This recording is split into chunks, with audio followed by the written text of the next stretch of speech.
ಇಂಥ ಶಿರ್ದಿಂಡಿಗಳೆಲ್ಲ ತಿನ್ನು ಕುಡಿ ಅಂತ ಯಾರು ಹೇಳೋ ಅವಶ್ಯಕತೆ ಇಲ್ಲಲ್ಲ. ಅದಷ್ಟು ಕದೇ ಓದ್ತದೆ ಸಲೀಸಾಗಿ ಒಟ್ಟೊಳಿ.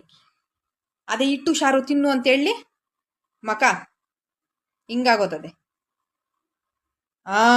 ಅದೇ ತಿನ್ನಾಕಗಳಂದ್ರೆ ಸೊಂದು ಗೊಂದಿ ಎಲ್ಲ ಸೇರಿಸಿ ಬಿಡೋದು. ಇಟ್ಟು ತಿನ್ನಕ್ ಜಾಗ ಎಲ್ಲದೆ ಅಲ್ಲ, ಹೊಟ್ಟೆಗೆ ಸೊಂದಿದ್ರಲ್ಲ ಇಟ್ಟು ತಿನ್ನಾಕ.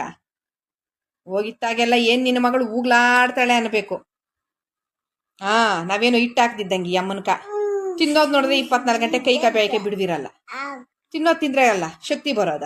ಆಳು ಮೂಳು ತಿಂದ್ರೆ ಶಕ್ತಿನ ಬರ್ತದೆ, ಇರೋದು ಹೋಯ್ಬಿಡ್ತದೆ ಅಷ್ಟೇ. ಅದೇನು ಮಕ್ಕಳ ಅದೇನೋ ಇವಾಗ ಆ ನೆಂಟ್ರಗಿಲ್ತಾಗ ಒಂದೊಂದು ಮಾತು ಕೇಳಂಗಿಲ್ಲ ನಾವು. ಏನೋ ಮಾಡಿ ತಪ್ಪಿಸ್ಕೊಂಡು ಏನೋ ಒಂದು ಹೇಳೋದು. ತಿನ್ನೋದೇನೋ ತಿಂತಾಳೆ ನೋಡಪ್ಪ, ಇರೋದು ಹಿಂಗೆ, ನಾವೇನ್ ಮಾಡೋಣ, ಪಂಪೆತ್ಕೊಂಡು ಊದ್ಬೇಕಷ್ಟೇ ಇಲ್ಲ ಅಂತ. ಬಲೆ ಬೇಜಾರು. ಇಂಥ ಶಿರ್ದಿಂಡಿಗಳೆಲ್ಲ ತಿನ್ನು ಕುಡಿ ಅಂತ ಯಾರು ಹೇಳೋ ಅವಶ್ಯಕತೆ ಇಲ್ಲಲ್ಲ.